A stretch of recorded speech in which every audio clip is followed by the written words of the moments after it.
And life is tough. Life is tough. And if you add on top of just what life does, going after something significant, oh my gosh. It's it can be a mountain. It can be a mountain. But you are going to get through this. I know you are. Whatever you're dealing with, we are going to operate in gratefulness. Okay? Whatever you're dealing with, we're going to operate in gratefulness. What do you mean, David? I'll explain. Whatever it is that we're challenged with right now, I believe most of us that are complaining about it has one gotten over worse. Am I right? Throw it in the chat. Something that maybe this month or last month that you are dealing with and it seems so heavy. You can attest, well, it doesn't feel good, but I've gotten through worse. Just throwing me in the chat. I've gotten through. Yes, this is tough, but over my life, I mean, last 38 years of my life, um, I've gotten through worse. And whatever you're going through, someone else is going through 10 times worse. Now that never makes the person that's going through something feel better, knowing that somebody else is going through worse. It seems kind of cliche, but my message for you is you could be them. Someone else is going through something worse, and that's not the motivation. That's not the whole gratefulness thing I'm talking about. I'm saying you could be them. You could be going through that too, but the person that you pray to has saw it fit that you didn't.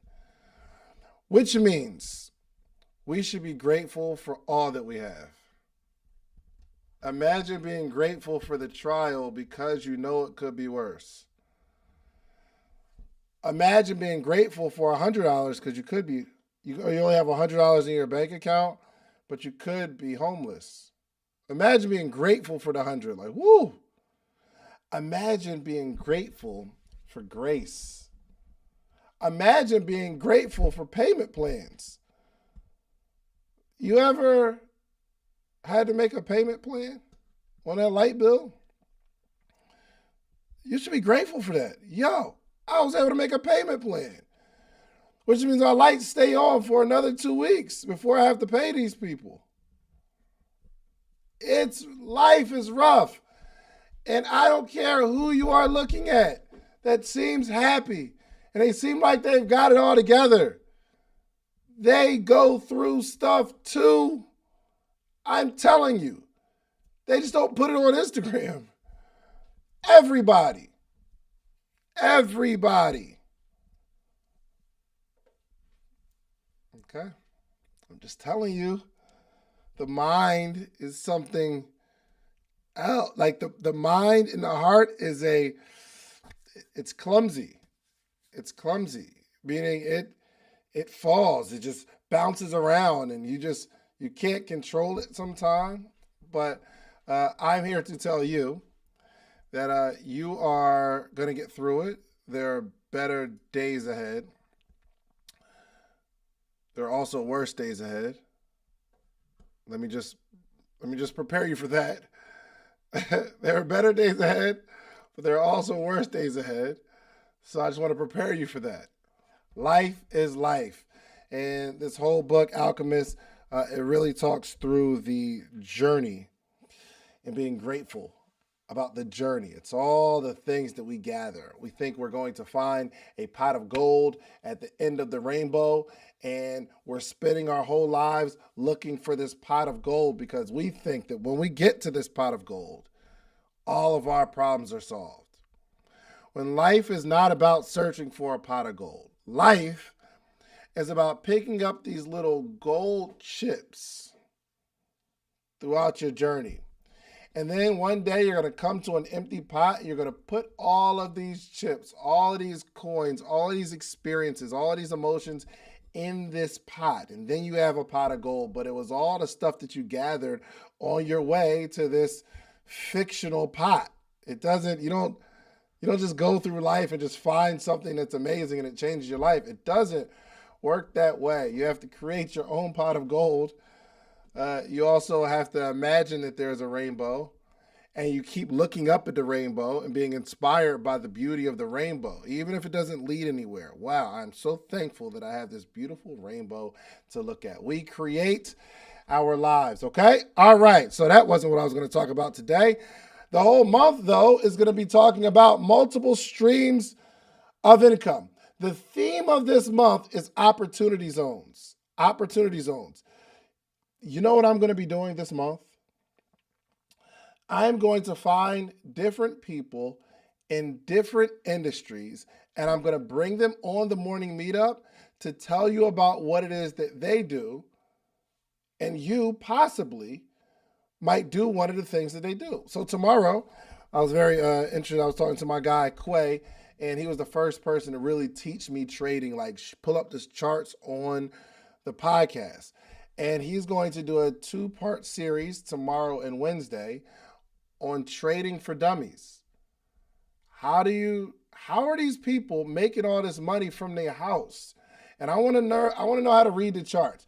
You ever seen somebody post one of those trading charts with the reds and the greens, and it's like all these weird lines that mean absolutely nothing to you, and they say, look at this, success. And you're like, how do I know that's success? I don't know what that means. But Quay is going to explain it. And some of you, the next 2 days, it might be life-changing because you might say, yo, I get it now. I understand it. This is what I want to do. I don't want to create no content. I don't want to make no videos. I'm not doing no TikTok dances. I'm going to learn this whole trading thing, and I'm going to make some money. I'm going to find some people this whole month to teach what it is that they do in hopes that it grabs somebody and you say, yo, this is what I want to do. Or you may not jump into those industries, but at least you get to meet somebody that's being successful in something. You can see their mindset and how it operates. I was talking to Quay about trading, and I wasn't saying, yo, I want to be a trader. Now, I do want to be a trader. I do want to learn this trading stuff. But I learned it helps me go deeper into my industry because I'm hearing different entrepreneurs doing different things. And when he starts talking about trading, I'm like, I got some bars about my own business and some realizations about my own business on how it can improve. So this whole month on the morning meetup, and I'm live right now. So I'm telling y'all that I'm going live today to convince you to join the morning meetup. So if at the end of this call, for all the people that's live, join the morning meetup, themorningmeetup.com. We'd love to have you. Okay, let's get into it. The conversation today, multiple streams of income. Multiple streams of income. What does it mean? Throw it in the chat to you. When you hear the words multiple streams of income, when you hear that, what comes to mind? What do you think about? Lanes, 7 streams. I make money from different things. Sweet. Money from different sources. Investments. Good. Buckets. Yes. More than one way to bring in the money. Many ways to the money. Okay, I love it. So there's a couple ways we can look at it. So some people look at multiple streams of income as multiple things that bring in income, which is a good thing. So I have multiple streams of income that don't necessarily have anything to do with each other. Now, I had to build to that point.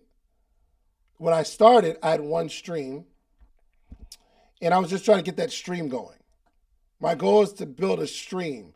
I'd rather, and some people may not agree with this, I'm not even saying my philosophy is right or wrong, but I would rather have one stream of income than multiple trickles of income. This is personally, and we can have a whole debate about this, but I would rather make $500,000 in one business than to have 5 businesses that pay me $100,000. I would rather make $100,000 from one business than to have these trickles of income from, than be a hustler and doing 4 or 5 things and make the same amount of money. Now, some people may say, well, what happens if that stream of income goes away? Well, that's a very valid point. But my philosophy is, if I built a stream of income, a true stream of income, it's hard for it to go away. 2, to build a stream of income, it takes incredible focus, work ethic, skill set. And if I built a $1 million stream of income, I probably have the skills to do it again. I probably have the focus and consistency to do it again. Now, some people say, yo, I do a bunch of things. So if this one falls, I still have this one. This one falls, I don't go homeless. I get it. There's a conversation around it. I don't have a right or wrong answer. I'm saying this is my philosophy on life. Your philosophy may be different, but I'd rather have one stream than multiple trickles. Just me, okay? So you create your own philosophy on life, but some of us have a stream of income that can break off into other streams, meaning I started with a t-shirt brand and the stream of income was t-shirts. Well, I also added a book, but the book was talking about how I built the t-shirt brand. So now I have 2 offers to sell. And what happened was, because when I wrote the book, people booked me to speak about how I built the stream of income. So it started with one stream. I had a whole bunch of success with t-shirts. And then I wrote a book on how I built the success with t-shirts. And then I had a speaking career based on the book, based on the stream of income that I built. So it kind of branched off. My advice is to build something and then build multiple streams within the thing, okay? I don't necessarily recommend doing a whole bunch of different things at one time until you build a stream of income, okay? So for those that aren't sure that the industry that you're in right now is the thing that you really want to do, I've got 10 business ideas that if I had to start all over, these are the top 10 businesses that I would start. Now, maybe my list is based on my bias, based on my own personality, based on who I am, what I like, but we'll go through it. But before we go through the top 10, I want to talk about some things you need to consider as an entrepreneur. 1, are you going to do a product or service? And I'm going to need some crowd participation with this one. Would you, if you're going to start all over, would you start with a product or a service? A product or a service? Would you create a product that you sell, or would you create a service that you can perform? What's most comfortable for you? Product, service, service, product, service, service, service, product, service, service, service, product, service, service, service, product, product. Okay, it's a good blend. Which one's best, services or products? Which one's best? And there is a right answer. And Vero got the right answer. It depends. The right answer is, it depends on whether you're more comfortable selling a product or a service. They're both good, all right? You've got to identify what business is going to be good for you, okay? Product or service. Okay, check this out. Check this out. Here we go. Here we go. And this is a choice. Would you sell things you use or things you use up? I'll explain it. Would you sell things you use or things that you use up? Something that you use. You sell somebody a car, they use that. A washing machine, you use a washing machine. A couch, you use a couch. Something that you use up, toothpaste. Something that you use up, dish detergent. I'm trying to get you thinking here. Something that people use. I think it's a good model, because if it's something that people use and this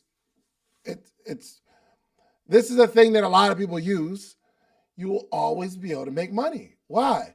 because you're selling something that people use, people need. You need couches, okay? And if I sell you a couch and it's lasting the test of time and you had a good experience, you will tell your friend, hey, you should go holler at my homegirl. She's the one that sold me this couch. So this is a question. Toilet paper, something that you use up.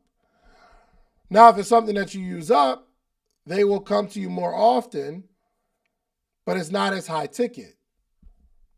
So would you rather sell somebody a couch or toothpaste? Would you rather sell somebody a couch or toothpaste? Would you rather sell somebody a couch that they come to you like once every 7 years, 10 years? Or would you rather sell toothpaste where they come to you once a month, depending on how big the family is? It does depend, doesn't it? Let's think about this. How much is toothpaste? $3? And let's say that the toothpaste, you have a $2 margin. Let's say, for instance, you profit $2, which means every single year, if you sell one thing of toothpaste a month, every year this customer gives you $24. Let's say we multiply that by 10 years. That's $240. Well, if we sell them a couch, we might make a commission of $2,000. Now they're not going to come to us for another 2 years, but $2,000 ain't bad. My point is toothpaste $3? I mean $5 maybe? I don't know. Y'all get what I'm saying though. There's not a right or wrong, but as we start defining, this is for the people who maybe don't have a business or you're thinking about starting another business. These are some questions I think we need to ask ourselves. There's no right or wrong answer. Okay? Do we want to go high ticket or low ticket? High ticket or low ticket? What are you thinking? Dang, we light today, man. Everybody taking a holiday off. Y'all take the holidays off? All right, that's fine. You guys will be back tomorrow.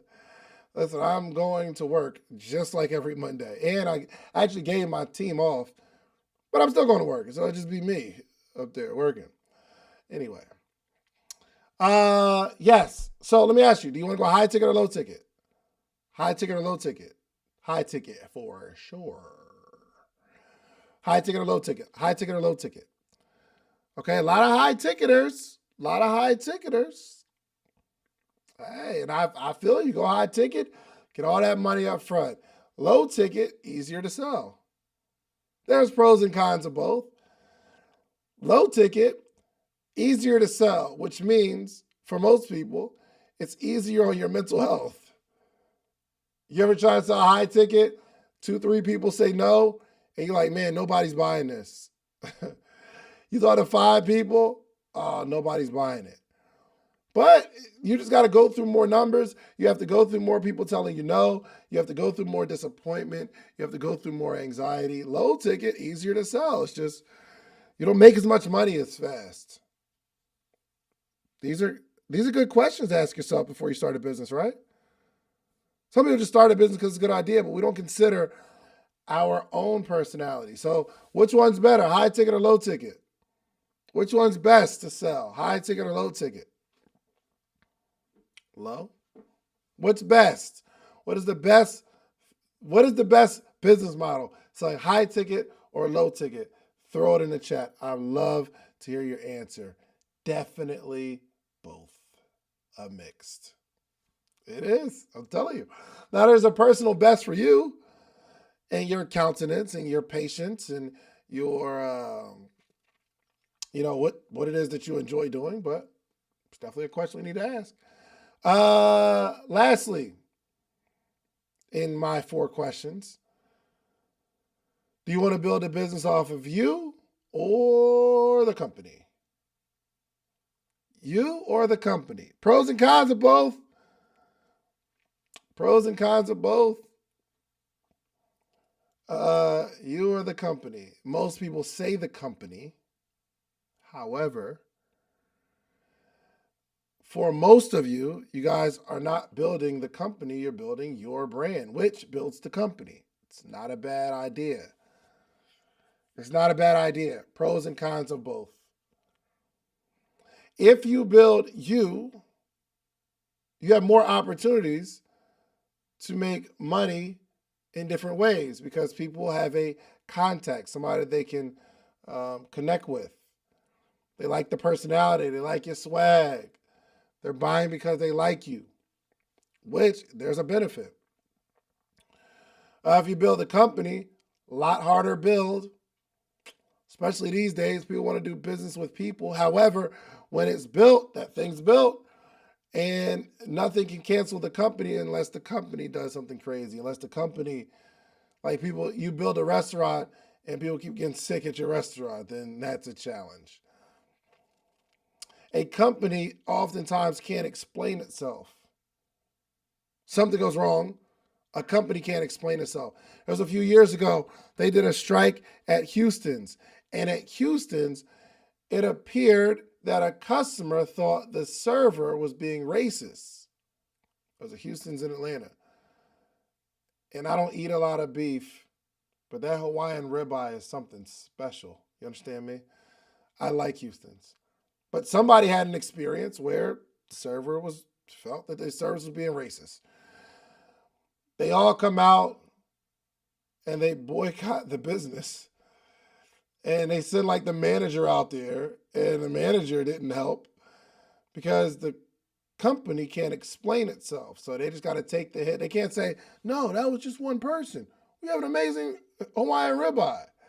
They look at the company, that place was shut down a month later.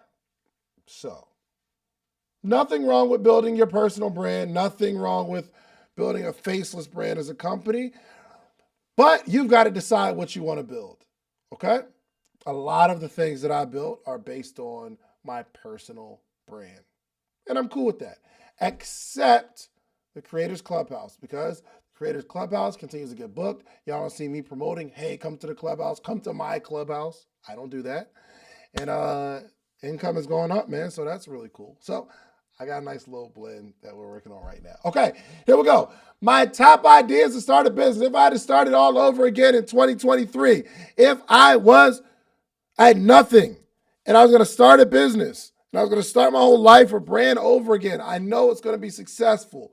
But here's top 10 things that, in my personal opinion, these will be really good to start. And they are in no other order except for number one. No special order except for number one. Number one that's number one. One for sure. I wouldn't even have to think about it. Okay? Y'all know what my number one is? You know what my number one is? If I had to start all over again. I figured you might say that, but actually it's not podcasting. It's not podcasting. Because I believe, let me just tell you my number one. 100%, I would be a videographer. I would learn photography and videography.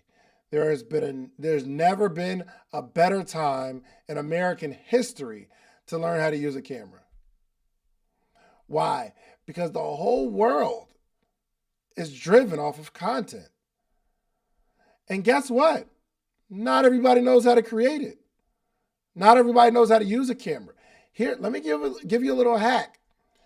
You can make so much money as a videographer if you learn how to get like 4 or 5 things to work together. One is the aperture. It's a setting on your camera. The ISO, which is how much light you're letting in to your camera. ISO's too high, it gets bad. ISO too low, it's too dark. You gotta find that blend. White balance. You ever see those videos where it looks kind of yellowish or bluish? You figure out how to work with the light on white balance, you're good. And the shutter speed. And lighting. Those 5 things. Aperture, ISO, white balance, shutter speed, and lighting. Hey guys, real quick. Anybody that's a videographer, am I lying? These 5, if you can figure out these 5, you ain't got to be the best at angles. You ain't got to be the best at creativity. If you pick up a camera and learn aperture, ISO, white balance, shutter speed, and lighting, you can make money. Guaranteed. Now, the reason I would be a videographer is so that, one, I can start my own podcast, but two, I can shoot podcasts for everybody else because everyone wants a podcast. They just don't know how to shoot it. And if you know how to shoot it, you can get a job. I just did this, picked up a client. We weren't necessarily going in this direction, but in our studio, we shoot people's podcasts, right? And I went and did a podcast one day, and I was telling the young lady, I said, man, it's cool, but there are some adjustments that I make, just helping out. And long story short, it's like, yo, can you produce our podcast? I was like, maybe. So we went out there, set it up, shot it. She was pleased with it, got her footage. It's amazing. And, she said, we want to hire you as a producer of our podcast. So we are going to be producing her podcast. And we're going to be producing a lot more podcasts. Why? Because we know how to use a camera. Number two, okay, and this is a new thing. This is a new thing that I'm strongly considering, that I'm excited about, that we're actually going to do. I'd open a little tax preparation business. This is what I found out, guys. It's crazy. So I don't know if y'all know Annetta Powell. She came to the studio, did her interview. We're probably going to drop it next Monday, hopefully. And she's telling me how she helps people start their tax preparation business. And I find out, now it's probably a little more intricate than this, but I find out that if you need your taxes done, let's say you got a job, you need your taxes done. You don't care where you get your taxes done because you make 30, 40,000. You got some kids, you want your taxes done. It doesn't matter. You're not going to hire a CPA. You're not super loyal to one person, unless you are, which is really cool. But you can come, like we could do it online. We could do it on Zoom. I could come to your house. I plug your numbers. I ask you questions. You answer the questions. I plug your numbers into a computer system, and it spits out what your tax return will be. So when you go into H&R Block, those people are not experts. Someone told them that when this person walks in here, sit them down and ask them the questions on the screen. What's your name? What's your middle name? What's your last name? What's your address? Let me see that little paper that your job gave you. And plug in the information, and that's what you get. I mean, Amanda says I file my own taxes. Not everybody wants to do that, right? So it might be $300, $400, $500 or whatever, but you don't even have to pay for it. It comes out of the return. So because we are starting this year, okay? I got my wife all excited. I would do that. I do a little, and the time window. Let's say, for instance, let's do some math. How about this? I remember working at the Cheesecake Factory and making a little over $30,000 a year. And one of her students, she was so upset. She was like, yo, she did absolutely nothing that I told her to do. She said, in 90 days, I could teach somebody how to make $100,000. All they got to do is do exactly what I say. And she was like, this one girl, she didn't do nothing. She only made $25,000 in 3 months. Pardon me? I made $30,000 and I had to work the whole year. I had to work the whole year and the whole week. I had to work the whole week and the whole year to make $30,000. And this in a 3-month period, this young lady made $25,000. I said, oh, it's all the way up. It's all the way up. She's like, yeah, you can have $1,000 days. It's no problem. If you're charging $300, $400, you get 2 people to do the taxes. She said, all you got to do, this was a secret. She said, take the flyers and pass them out in the hood. They just want to get their taxes done. Give them some sort of incentive. I don't know. I don't know, like, you get your taxes done and I give you, I don't know, 30 days in the morning meetup or something. I don't know. But yes, going to be a cool business. And she was like, anybody can do it if they're willing to find people that need to get their taxes done in this window, and it's up. Okay. Number three, and this is when it stops going in order. It's just stuff that I would consider. I learned how to build websites. And funnels and stuff, because people need a website and they need funnels, but the world is getting more and more sophisticated. Yeah, web design, yes. The world is getting more and more sophisticated, and there are platforms that will build the website for you if you just put the information in and put the pictures up there. The hardest thing about a website was the copy for me. And I was getting a website built, and I think it was like Cynthia, she's like, yo, it's going to ChatGPT. And I was like, oh, all right. It built out I looked at it, I made my little adjustments, sent it over to the web designer. He was like, oh, that was perfect. I said, woo, this is crazy. And there's mad plug and play websites and funnels and stuff like that, because people need an online presence and they need a way to make money. Vero does a really good job. She builds Shopify pages. Who doesn't need a Shopify page? It's really cool. All right, number 4, I'd be a personal trader. Yo, why is everybody laughing? I'm looking at y'all little boxes. First of all, Cynthia can't even breathe. She's laughing so hard. How is it so hard to believe that I'd be a personal trader? I'm saying if I ain't had nothing, no money or nothing, or like so right now, let me give you an excuse. The reason I don't work out is because I'm busy. Okay, that's my excuse. 1 is that I'm busy. 2, I don't care. 3, I'm married and my wife like it a little bit. You know what I mean? And 4, I don't care. Okay. But if I had nothing going on, I'd be a personal trainer. Why? Because all you got to do, listen, it's not even a big science, man. Listen, okay, these trainers out here, they will tell you that they got the secret sauce, and they don't. They don't. I think a personal trainer can get results, which those results will trickle to more clients by helping people with their mentality and the way they think. That is the whole gist. The reason I don't go to the gym now is because something's off in my brain. No one's come along and turned the switch for me. So I'd be a trainer because I feel like I can get people to turn the switch on and get people to realize how important this is. It's life or death. And I can paint this picture of how sexy you're going to be. And I probably make so much money in the wintertime because I'd be painting this picture of the summer, and all it is, the market is huge. There's people who are out of shape, especially in America. And if I needed to make some money, these trainers, you can make some bread.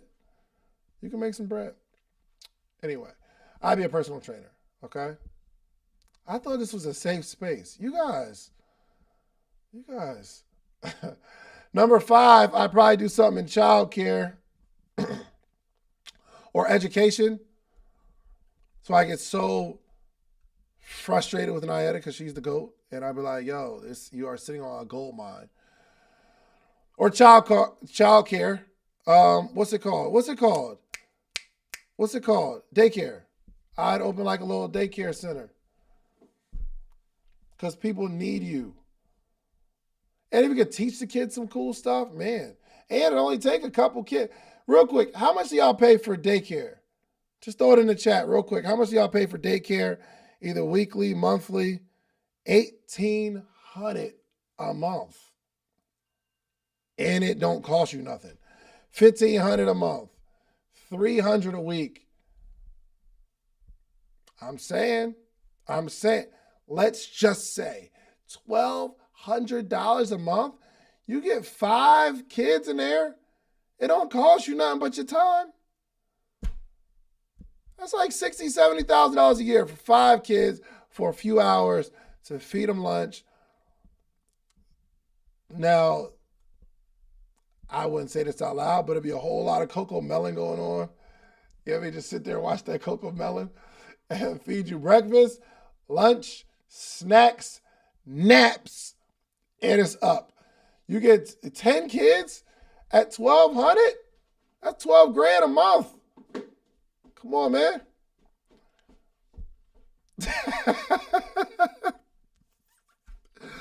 Oh, that cocoa melon triggered y'all, didn't it? I'm sorry. Okay? And maybe if I was going to do this, I would change my ways. Okay? But right now, y'all going to get this cocoa melon. Hey, listen, if you ever, hey, Nella, I'm telling you right now, your daughter hang out, if it's just me, and if your daughter come to hang out with Sarai, it's going to be a whole lot of Peppa Pig going on. You know what I mean? Because I'm not about to just play with you. It's gonna be a whole bunch of Gracie's Corner happening, okay? Because I'm not about to just play with the kids all day. All right, anyway, that's what I would do. Number six. Oh man, I would be a relationship coach, whether I was in a relationship or not. Okay, it seems like a great business. I'd write a book because everybody knows what they need to do in a relationship. Well, not everybody. I would just talk about how you're dealing with imposter syndrome, and I talk about how you're not prepared yet, and you got to prepare your mindset. And I talk about real cool philosophies that make people say, "Oh, that's a bar." I talk about that, and I'd help you become a better person, and tell you that the more you become a better person, the better your husband or your wife is waiting for you to be prepared. You got to pay me to coach you to be a better person so that by the time you meet that person, you're ready. So I'd be a relationship coach and I would write a book. Whether I was in a relationship or not, I think I know enough about relationships. 38 years I've been in relationships. Relationships with my brother, my mom, dad, people that I dated, best friends, relationships. I'd be a good relationship coach. I think I'd be a good relationship coach. Tell people to tap into their feelings and tell people they need a therapist. That seems like the go-to. Talk about how God is preparing you for your... I would for sure be a relationship coach. I get a little ring light and make the videos and talk about how men should do this and women should do that. I'll be in the game. All right, I would definitely write that book. Okay. Number 7, I would start a moving company. J-Star, every relationship coach, the reason y'all ain't in a relationship is because God's preparing you. Okay. That's the go-to, and I use it. All right, number 7, I start a moving company. I probably start a moving company. Why? Because I hate moving. 2, people are always moving. And I would just go to every apartment complex and pass out flyers. And I would create a relationship with the people at the front desk and give that person some incentive to pass my information along to all the people that are moving out or thinking about moving in. And I would just manual labor that joint out until I could find some other people to handle these jobs. And I start a moving company. This is just stuff that I think of if I was going to start all over again, okay? Number 8, again, no special order. I would definitely learn how to trade. It just seems like once they figure it out, the patterns and all that kind of stuff, they just make money, man. I would learn it because the people that are good at it always make money. Now, you don't make money every single day, but you understand these financial markets. You could sit in your house and not talk to any other human beings and make some money, okay? So I learned trading. I really want to learn trading now. Number 9, I start a cleaning service. I'd probably start a little cleaning service. If I had to start all over, little business, cleaning service, nothing wrong with a cleaning service. Why? Because people need cleaning services. But we have a person that comes to our house and they clean. We have a what is it? The same person comes to my office and cleans. I started cleaning, sir. You could make some money off cleaning services. I'm telling you. Okay. And number 10, if I had to start all over, and this may not be my destination, but these things are things that I would do to get some income going immediately. Number 10, I'd probably start a landscaping business. Now, I don't really like being out in the elements, but if my family had to eat, I know I can knock on some doors and get a landscaper. Side note, is there anybody in the morning meetup that lives in Atlanta that does landscaping? Because I need somebody for the low though, okay? Because this is a numbers game, just for the low.